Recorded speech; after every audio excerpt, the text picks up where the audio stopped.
We got a nice 67 Mustang. It's a C4 automatic. I'm assuming it's in there. It's automatic. So I think it's C4 Terrain. It's probably 289.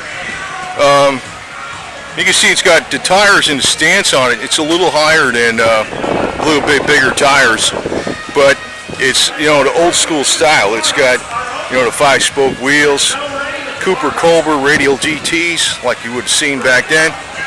It's nice color too. I mean, it's kind of a, it's not your normal regular just cherry red. It's this thing really pops. I don't know, it's like a chartreuse red or something.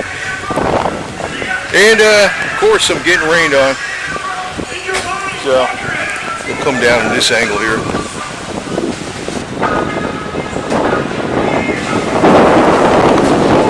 Damn.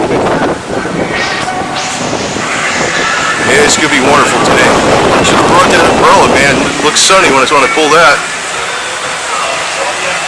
There you go. Dice inside of it. Notice that?